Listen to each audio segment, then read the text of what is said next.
Hi, I'm Pam, and I would like to welcome you to the Live Authentically show.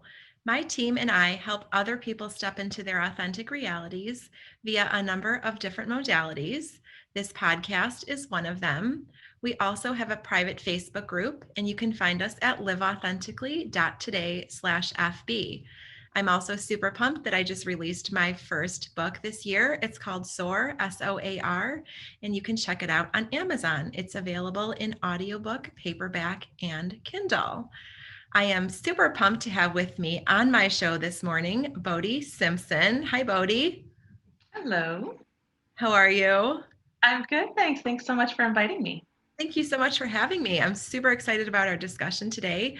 Bodhi is an art therapist, and she is going to talk to us all about how her work helps heal other people and helps them through art. So I'm super excited to talk with you about that. But before we jump into everything about you and what you do, I would love for you to answer the question that I start off every show with, and that is, what does it mean to you to live authentically every day? Okay, so let's see. For me, to live authentically every day is to take time to be vulnerable and to really tune in and listen to the guidance of my heart, which sometimes is a whisper, sometimes is like really loud. Um, but yeah, I feel like if I am connecting to my humanity and being vulnerable and following what feels like truth for me, then that's living authentically. I love that. Such a good answer. So, how do you do that? I mean, how do you tap into, you know, to feeling that and to your inner self? Can you tell me a little bit more about how you do that, or do you meditate? I mean, what do you do to get in touch Yeah, with your yeah. authenticity? I'll share with you my process, which would probably look totally different from anybody else's. Yeah, I feel like that's kind of part of our experience in this world is to find out what that is for each of us. right. So for me, the way I found that is through creating. Okay. Um, what I realized is that when I create anything, could be scribbles or just put something outside of myself, I can start to see kind of like the emotional energy that's been weighing on me, and then I can start to feel the truth of what I actually feel underneath all of that. Mhm. And the other thing that happens is as I'm creating and I'm kind of shifting and it's just kind of playing, I can start to see beyond what's weighing on me. So I feel like it helps me to connect like how I truly feel with like a clear perspective. So for me, it's working through it physically with I, art. I love that. And creativity is also such a big piece of who I am, and I'm super excited to talk to you about that, particularly because it's been a huge catalyst in my spirituality. I think, creativity is, it's that energy of creation, right? It's that energy that the universe originated from, and we all have that. And, that's a direct line to our spirituality, to our highest self. And I'd love to dive into that a little bit during the course of the episode. I mean, creativity, I preach this. Like I said, I've been practicing it for a long time. Not a professional, like I'm not a trained, artist like you are, et cetera. But photography and creativity can be anything, right? It can be any way to Exactly. express yourself. So Yeah. we can dive specifically. I want to talk about you and your practice, but what are some creative endeavors? Let's just start really high level. Let's say someone says, I'm looking to express myself more creative. What are some creative Mhm. endeavors that you can suggest that people begin to dabble in? Well, I always like to have the doorway that you just said, which is like the way we live our lives is an art. Yeah. So anything we do can be a meditation. Anything we do is an expression through us. And so I really like to help work with people to kind of figure out what is it they do in their lives that give them that experience where they lose track of time, where they enter into that flow state where Sometimes you even lose track of yourself as a human on the earth. Like you're just totally in that creative energy. Um, but if people need like really clear guidance, what I recommend is just getting yourself, if you're interested in using art as the doorway, get some pastels, get some newsprint. It doesn't have to be expensive. You can get charcoals. You can go out in the driveway in the dirt. It's it can be anything. And just start playing, just start moving around, just start making marks. Just mark making is part of being human. I'm curious, I hear you talk about this. I'm always curious about people's paths, like how did they get to where they are? And I'm wondering for you, was there a particular catalyst or was there a particular moment that opened your eyes to the connection between creative endeavors and your divinity? Yes. And it's funny. I spent a lot of my life, like the first half, being like resentful for all of these wonderful experiences that now have been the greatest learning. Like what we go through is what is the building block to who you are and to Right. find your gifts. And yeah, I was born into a family like many of us that my parents, in looking back now after being trained in this field, my parents lived through trauma and unhealed trauma, and they were parenting me through that lens. Mhm. So I remember as a little girl being scared because I was seeing their trauma come out as they were parenting me and Yeah. being really confused. Like I was first born and like, oh, life is like magical and so fun and everything's possible. And then everything's really scary. Being really lost and really confused because some of the messages I was receiving from my family and even the world conflicted with, I felt like I had this little whisper in my heart that would say, like, that's not right. Or no, that's not the truth. And so what I would do is I would make art. So the way I started is I feel like I started like all of us doing art like in school, but then when something really scary would happen, I would go lock myself in the bathroom and I would draw a picture of what was happening. And it would often look really scary, like blood, scary, Oh, wow. just whatever way I could express the feeling of fear and anger. And I would get it on the paper. And then I knew if my parents had seen it, I would get in trouble because it was like usually about them. And so I would rip it up real tiny and I would either flush it down the toilet or hide it behind the furnace. Mhm. Um, so I started that way and I always feel better after. I'd be like, okay, I got it out. And then what I started doing was I would create these characters that um, it's almost like as I drew them, they were like cartoons, but they had like I could tell they loved me. Like Mhm. they were like I created like family or characters that loved me. And as I looked at I know this sounds kind of crazy, but as I looked at the characters that I drew, I would kind of put them on my wall and I would kind of talk to them in my mind and I would feel love for them and I would feel their love for me. And through my life, what I've realized as an adult now is I really believe I was connecting to a lot of different energies around me and within the universe. And they were kind of like guides that were kind of becoming visible as I was creating that were there for me and that have helped me and that through the creative process I was able to see that they were there and to feel them, if that makes any sense. Love how you were able to tap into your divinity and your connection to higher powers, your higher self, all of that through art. You were able to experience those emotions and experience that release.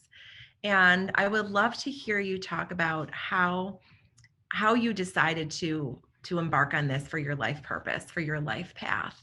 Was there a particular experience? Was there a particular conversation? Was there a particular epiphany or aha moment that you said, this is why I'm here? Yeah, I always knew this was who I was.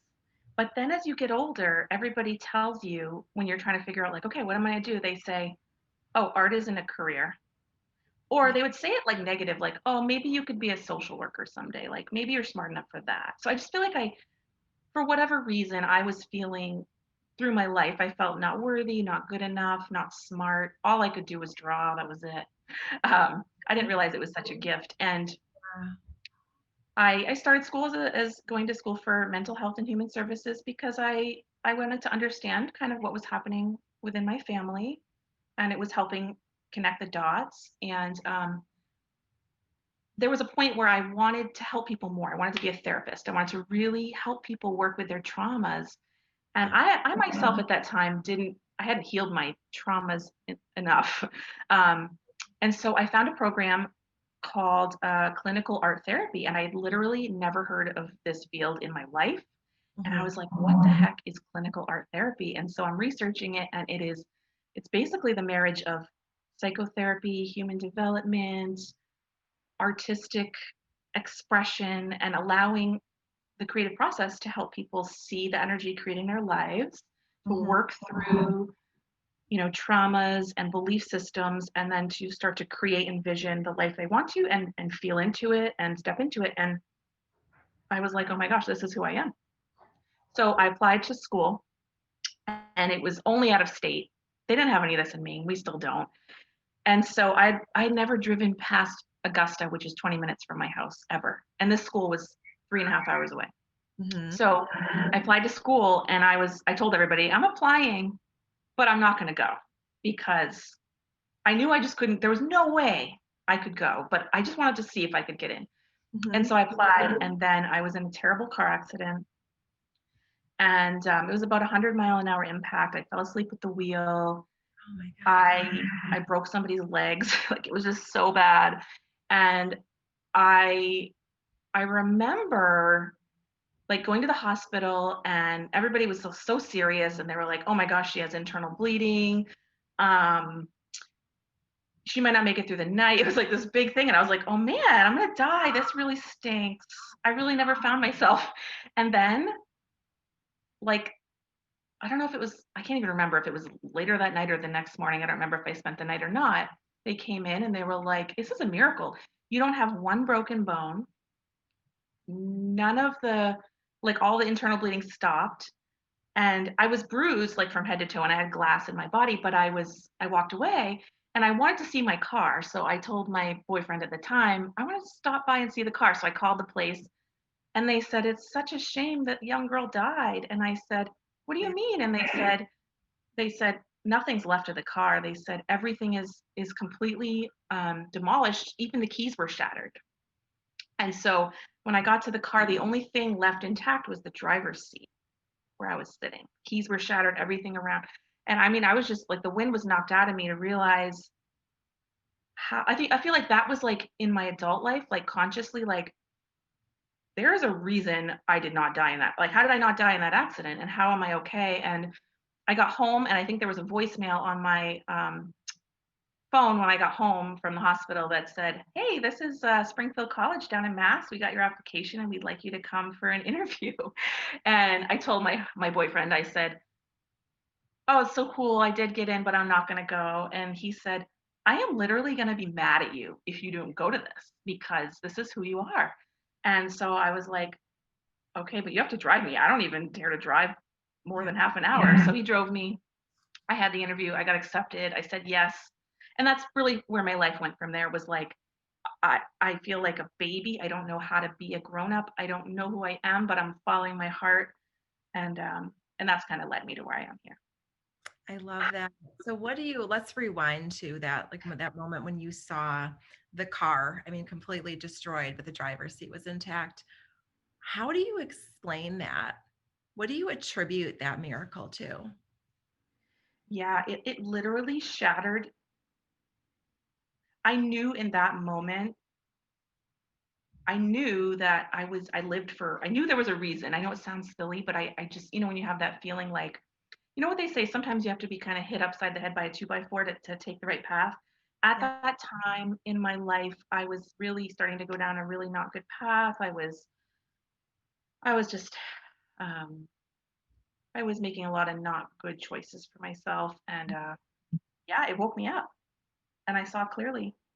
And I kept saying to myself, well, maybe I died, and this is like an alternate reality, or, I could have died anyway. So this is like borrowed time. So that's kind of like the thinking I had, and I still have, it's like, I'm still here. So I might as well be who I am.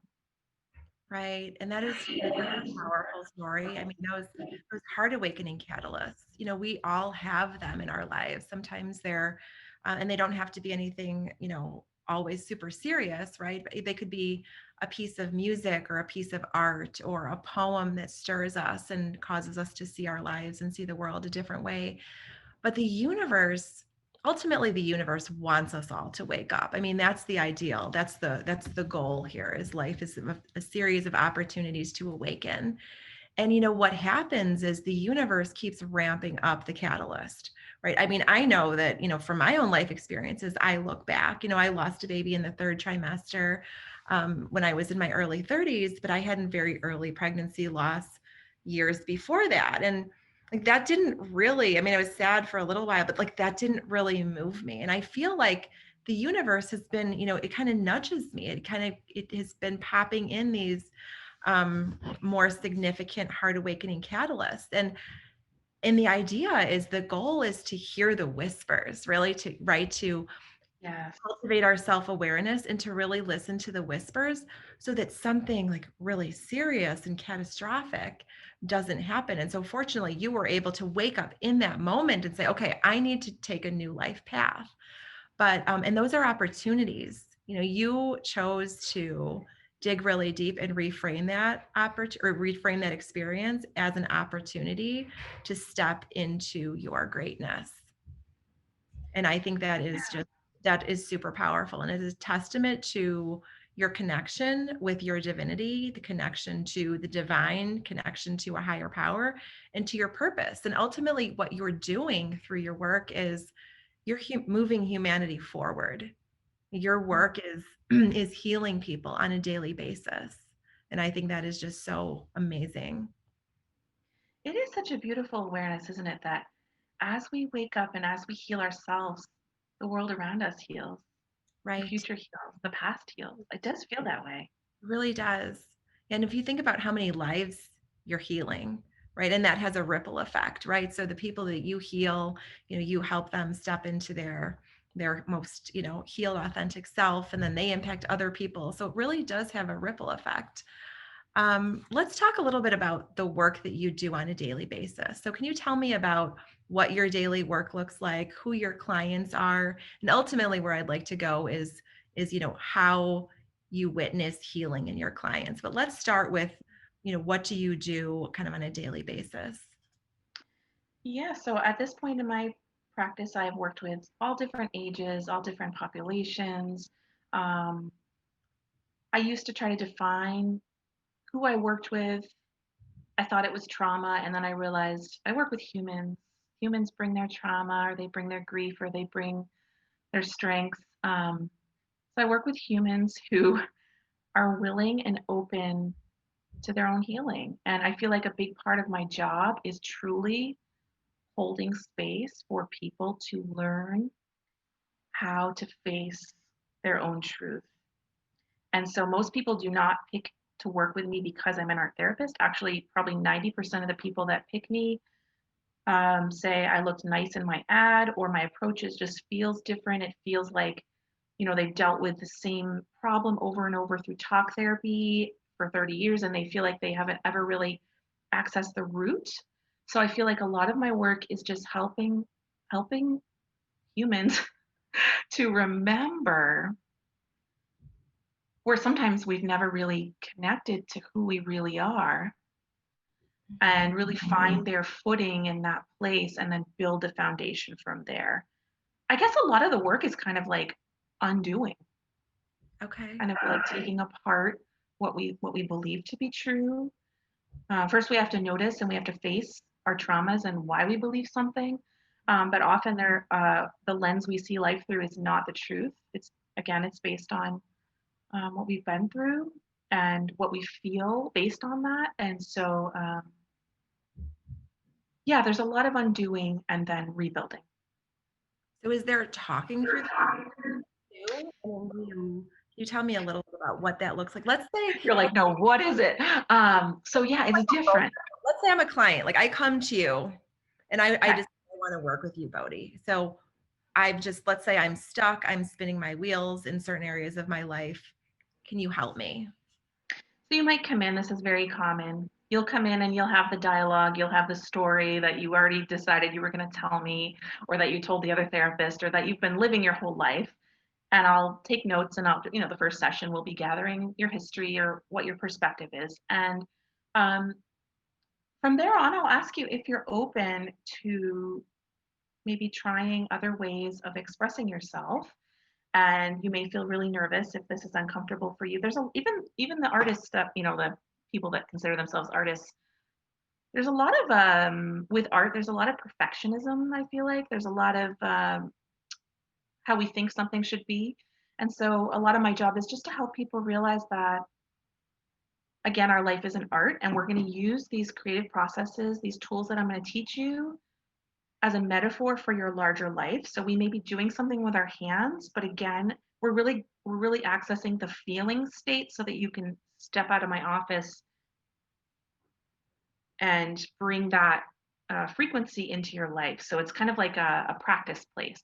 And it's really about the process of creating, so much more than the product. So sometimes you will leave with something that, like around my office, I have these things called anchors. Like this could be considered an anchor, which is something you create consciously and you put it up in your space, and it's going to remind you of what you're working on. So when I created this one, I was really tuning into what's happening in the world right now, the movement within the world, the movement in myself, Mhm. but also tapping into the movement of the earth and the movement of the earth around the sun and the movement of the cosmos, and like tuning into the fact that things are moving, but they're moving even bigger than we are. Like we're part of all of this. So this reminds me of that. Mhm. But most of the work you would do, again, in the beginning, a lot of it is just clearing, helping you to become. So I might give you some newsprint and some pastels and just say, I just want you to choose the colors that feel right with something on the paper. Okay. And you might draw this little black dot. Mhm. And then what I do is whatever you create, I place it next to me so that it becomes another being in the room and you're witnessing. So you step out of the experience, the emotional experience that keeps you stuck, and you step into this larger perspective, this witness perspective. And then we speak about this through metaphor as though it's another being. So you can really get curious. You can ask it questions and you answer. I'll ask you questions. I might challenge you to go deeper around what feels like your truth, and what that feels like for you. And maybe during the session, you'll realize, man, I don't want to live like that anymore. And then I might give it back to you and say, what could you do differently? And you might do something different. And then, so basically, it's like we're taking the invisible, we're bringing it into the visible, we're working it, and then I'm me and your art are a mirror back to you of your own process. So I'm not telling you anything except helping you develop a relationship with yourself, um, without the emotional stuckness that I feel like that's what keeps us stuck a lot is the grief, the pain, the Right. sadness. Does that make sense? But it could be any different material based on what you're interested in. Okay. How you said you talked about perfectionism, and it's not about what does the final product look like, but it's more about the process. It's more about the journey. And I love that because that is just, I talk about that all the time in my work in spirituality. It's about the journey, right? It's not about the destination. I think so many times we're so focused on getting to the destination and we miss out on the process. We miss out on the experience, the joy that's happening. And the joy really is in the journey, right? It's in the discovery, Exactly. the creating. And Yes. I'm wondering, how do you, because I believe that we are all conditioned to be destination focused. We're brought up, we're conditioned to be focused on outcomes and goals. And yes, those are important, but I think we don't soak in the experiences as much as we should. So, what do you do? How do you get your clients to shift from that destination focused mentality to the journey or the process focused mentality? Yeah, this is why I love the creative arts or the expressive arts or anything you do is like it's an action focused work. It comes through the body, which really helps you to to build a foundation around that mindfulness-based presence, really being present now. And a lot of people come in, for instance, to therapy, and they have this like, oh, I'll say, okay, how do you want to be feeling by the time we're done working? And they'll say, geez, I want to be feeling peace. I want to be feeling love. And to them, it's like they haven't felt it. Most people I work with are feeling very disconnected from their bodies, very numb, and that's part of the issue is they're just not feeling what they want to be feeling. And so I may have them, for instance, maybe I would have you do a watercolor painting, just kind of wet on wet, just dropping in colors connected to all the things you just said, peace and love. And what I want you to do is you would just be practicing. So what color feels like peace? Maybe it's blue for you. You grab blue, and then I want you to, we do a visualization just to open up, and you practice feeling blue, and you're allowing the vibration of peace to be through your body, and we're holding, so it's a creative meditation. You're holding the practice of peace. And then when you're done, I would take your creation, I would hold it up, and you would say, I would say, were you able to feel that as you were creating? And most people say a little, or, some people say no, but it was fun. It was relaxing. It feels like it felt good. Um, and so a big piece of the work is helping people also understand the brain science behind all of this. Neuroplasticity now shows us that our brains don't know the difference between something really physically happening or something we're imagining happening. So if you can learn how to consciously develop the feeling states that you want to be feeling, and practicing it, there are actually synapses forming in your brain and connecting. So basically you're connecting your heart and mind. So the more you practice it, so I'll just tell my clients, we're going to keep practicing this. And then what happens is there's one day where they go, oh my gosh, I feel it. I feel it. So it's like I think by tying in the science helps our brains that are kind of like, this is stupid. I'm just watercoloring. There's no point to this. But yeah, there's a lot behind the scenes that is happening within your physiology to help you to feel. And I don't remember what the question was, but I feel like that's how we help shift is now. How do we, okay, yes, in 3 months, by the time we're done, you want to feel peace. How do we start now? I don't really like the term fake it till you make it, but it's kind of like that. It's like I guess that's why it's called a practice. We Right. find daily practices until it becomes a habit. I love that.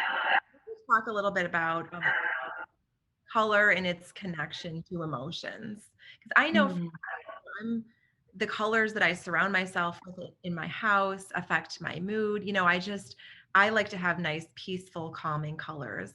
And I find that for me, certain, energizing colors like red or orange, like they just aren't as, they don't induce the same feelings that, the cooler colors do.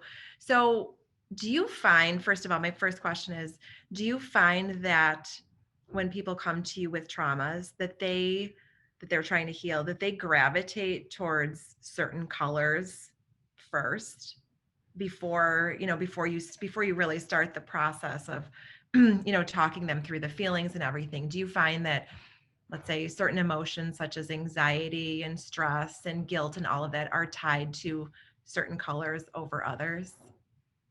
well, honestly, there's so much research in this realm. And what I've found is it's really individual. Okay. Like for somebody, anxiety might be gray and black, and somebody else might be hot pink. Okay. It's in their expressions. But I notice a lot of people coming in are very much dressing in dark colors, in grays, in neutrals. And then when they're doing these exercises, so for instance, peace, somebody might say, oh, peace is light blue. And then what would happy be? What would happy be? Oh, that's yellow, and they're playing with blue and yellow. And I'll say, do you ever wear blue or yellow? And they'll say, never. And my house is total neutral. So we'll say, okay, so in session, I might get out like friendship bracelet string or beads, and we make a bracelet with blue and yellow beads. And Okay. they're like, to them, it's like, oh my gosh, like this is so flashy. Um, but yeah, really helping people so a big part of this work is helping people learn how to open, because I feel like we close up and then we disconnect from how we actually want to be feeling, but we close up in protection, as a defense. We just don't realize we do it. So yeah, I feel like that's a lot of the work, is just subtly connecting to colors around you. And so if somebody is like, their color of happy is yellow and their whole house is painted in grays, it Mhm. might challenge them.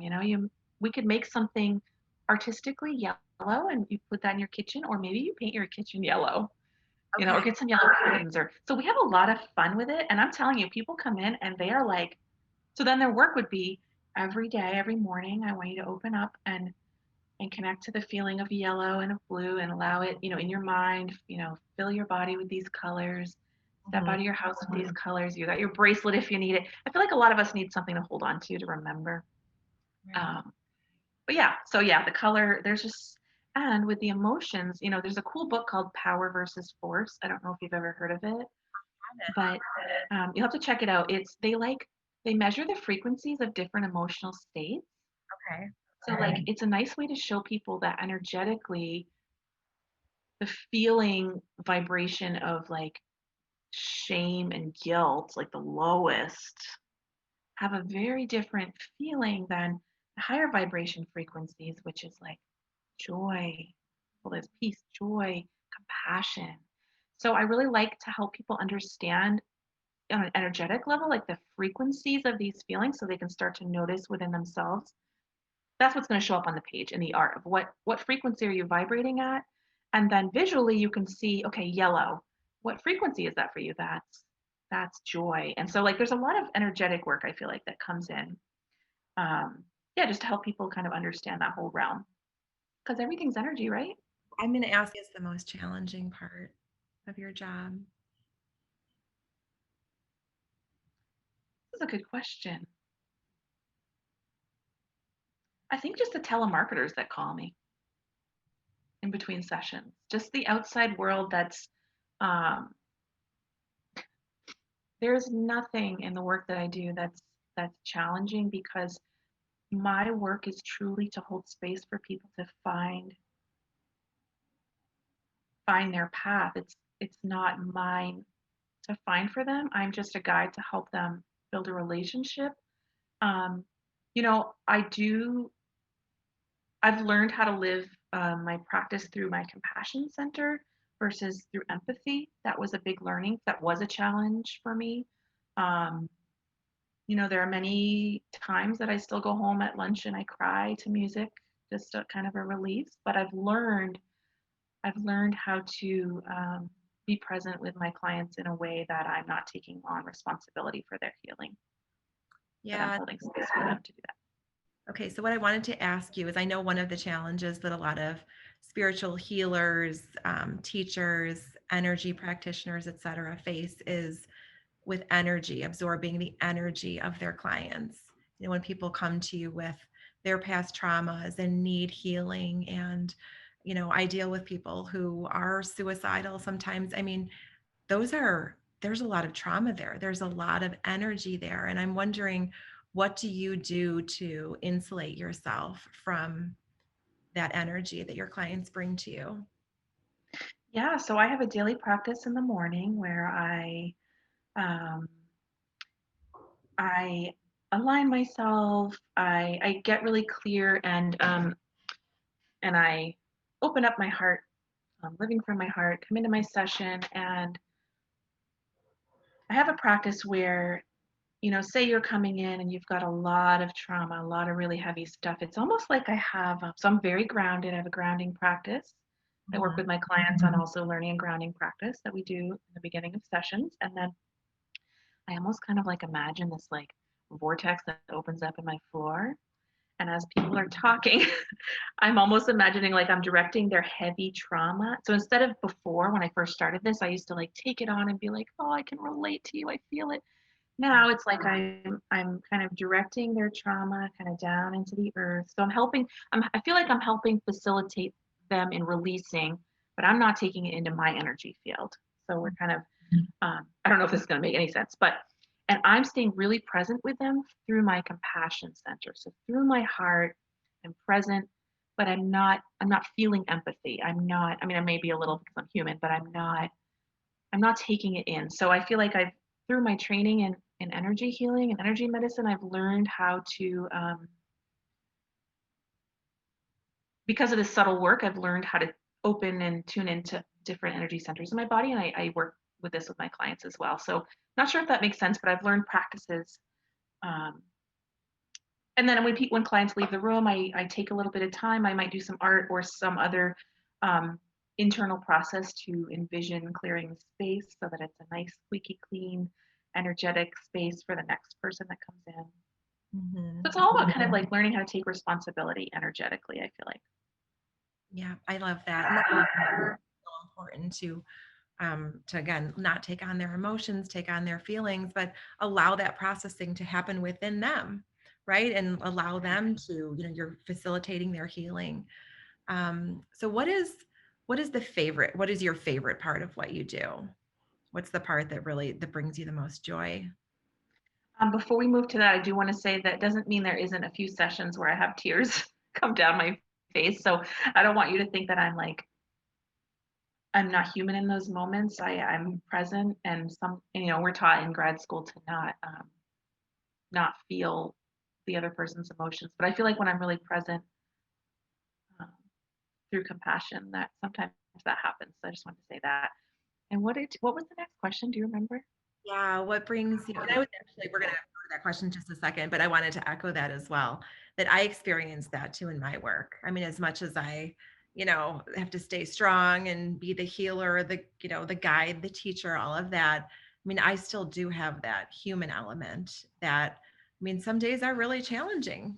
I mean, I've woken up to texts before and I've had to talk people off the ledge. And, that's like really, really hard. But it's so important to again remember that spirituality again it's an individual journey. We aren't responsible for doing the healing for them. We're facilitators, we're awakeners, we're helping them step into their own truth, we're ushers, we're guides. And then that disconnects us a little bit from taking on the emotions and absorbing the emotions because it can be incredibly weighing. I know one of the other things you mentioned, you said, telemarketers as being a kind of a source of, just a little bit of just maybe a little noise in your day. And I want to expand on that a little bit too, because I'm glad you brought that up because one thing I've been doing over the last couple of months is I've been making strides to quiet the pressure and noise in my life. And I think that is so incredibly important. I think that, to be aware of that, like what is getting in the way? What's noisy? What's pressuresome for me? And I think that's something we can all do in our lives, not just in our work, but just in our lives in general. What is causing me stress? What am I spending my time on that I shouldn't be? What are the little annoyances? And make steps to clear them so that you can come into your creative space, so that you can stay anchored with who you are, so that you can stay present, so that you can be grounded, so that you can step into your power and you can remain super aligned because that's the place from which we draw all of our energy. That's the place from which we connect with our divinity. But I think the first step is being aware of like what's getting in the way and taking steps to quiet it. So I'm glad that you I said love how you could step into this metaphorical world with me. I feel like, yeah, everything is a teacher. right. Yeah, Yeah. right. The question that I'd asked you before was, what brings you the most joy? What like sets your soul on fire when you're doing, you're going about your work? What are those moments that really you feel like your soul is just, on fire? Mm. My work with clients or in the world or Well, specifically, I was going to ask you with clients first in your job, when you're working with clients, like what is one of those moments where you're like, you get that feeling like, okay, this is just that affirmation, that cosmic wink, like, you're doing what you're supposed to be doing. it's amazing when somebody, I feel like a lot of my job is like I people give their stuff to me and I give it back to them. Okay, now do you see this? See? Kind of helping them to see. And then there's a moment, which for some people is immediately, some people maybe 3 months into the work, Yeah. where they see, and you can see their life has changed. their whole your life. I feel like when our perspective has changed, our life has changed because we see the world through a completely different lens. It's like 3D all of a sudden. Um, so that feels really beautiful. Yeah, I'm sure. I'm sure that does. Yeah, there's no greater feeling than knowing that you've had a positive impact on the life of someone else. And this is again something we all can do. I mean, you're obviously dedicating to your life to it in a professional sense. I am as well, but we can all be healers and teachers of one another, right? We can Yeah, all help. We can all play a role in healing. I think there's been, no time in the history of this world that I can remember that has been fraught with more uncertainty and stress and anxiety, et cetera, that we're dealing with right now in the midst of this pandemic. But we can all step into our healing powers. I think we all have that within us. And if we can, extend a helping hand, if we can smile at a perfect stranger, if we can hold the door for someone, socially distanced, of course, but if we could, like, there's so many different ways that we can heal one another. And I think if we go through that mindset of like, how can we heal? How can I facilitate healing in another person?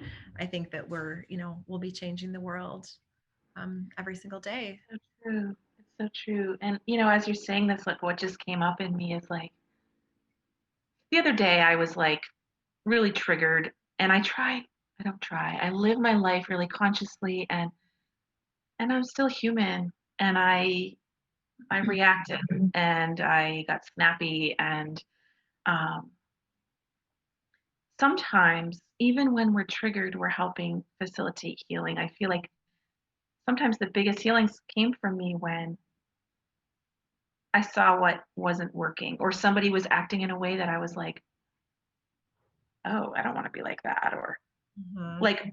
like my parents, for instance, like now, thank goodness they triggered all these things in me because I was able to heal them. It's like it helped me to know where the healing was. So sometimes even when we are doing something totally like triggery, and I guess I don't want everybody to feel like, if you're not, like you said, if you're not living your life in the way that you really truly want to from your life, you're still facilitating healing because we're all mirrors back to each other. We're all connected. And um, but yeah, I guess the learning and the growth, that's the most important piece, being willing and being open Right. to learn and grow through all of it. Yeah.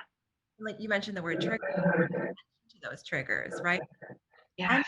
Anything that elicits an emotional charge within us, whether it comes from an internal source or an external source in our environment, someone else, et cetera, it's an opportunity. It actually illuminates a part of us that isn't healed. So it's actually an opportunity. So we have a choice in that moment, right? Do we stay stuck in that pattern? Do we stay in that place Yeah. of pain and suffering? Or do we make a choice to heal it, right? Do we make a choice to move out of it and heal it?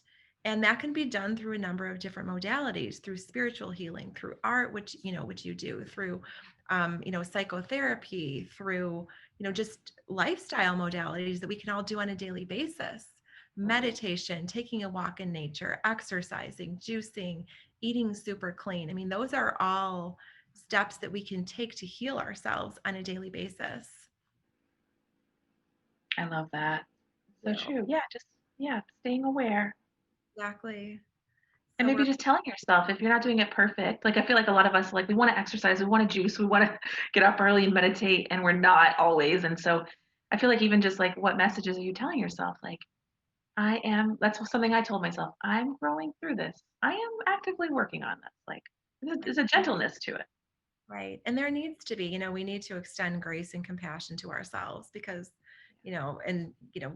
we have to stop beating the drum of we're not doing enough and we aren't enough and we're not producing enough, and just celebrate what we do, what we do accomplish. And sometimes, just being is just enough. We don't always have to be doing, we don't always have to be producing, Exactly. but just being and just embodying a certain energy is enough, right? Being love for our family, being, embodying forgiveness for someone who needs forgiveness, things like that. Just holding that space for that energy is enough. So I think it's super important that we extend grace and compassion and give ourselves the latitude to do what we feel like our bodies and our minds and our spirits need in the moment.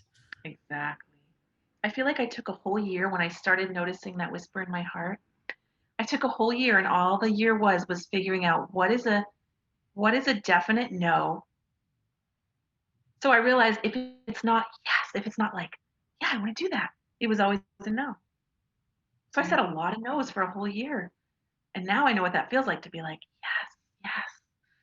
Right. But I feel like a lot of that's muddied for a lot of us because it's like what we think other people want for us, or Oh, for sure. Right. And we're so accustomed to operating in our head space, right? And I say that no with no judgment. But when we drop down into our heart, when we live a soul-based life and we know what that feeling is like, we know what it feels like when something is aligned with who we are, then the no's and the yeses become very, very clear. It's like we're very easily able to delineate them and compartmentalize them, put them into different buckets. And if it's not a hell yes, it's a no, right? exactly, exactly, totally. So, all right. Well, we are unfortunately just about out of time. I have enjoyed every minute of our conversation and I so wish we can continue it, but our time is up for the show. But I hope that this is the beginning of a lifelong friendship. It's been an honor to have you here today. Thank you Thank you so so much. much. Thank you, Pam. This was wonderful. What a great conversation. It really was. It was really a great start to my day. So thank you very much. I've loved everything about our conversation, the depth, the richness, the wisdom, the healing, the gorgeous painting behind you.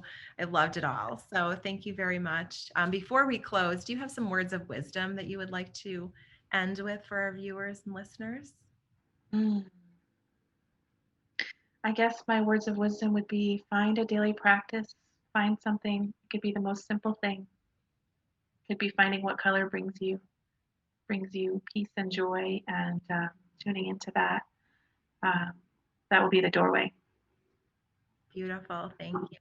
And if people would like to get in touch with you directly, what is the best way for them to do that? Yes, my website is Conscious Art Therapy, and my email is bodhisimpson@gmail.com. You can look me up online. There's not many Bodhi Simpson art therapists in Maine, so you'll probably find me pretty easily. Awesome. Thank you so much. Thank you again for being here. It was such an honor to share this space with you this morning. Thanks. And to all of our viewers and listeners, I would like to thank you as well. I believe that time is a choice, and I'm grateful that you have carved time out of your day to be here with me and Bodhi as she shared all of her knowledge and wisdom on healing through art therapy with us today. Thank you all again for being here, and have a great day.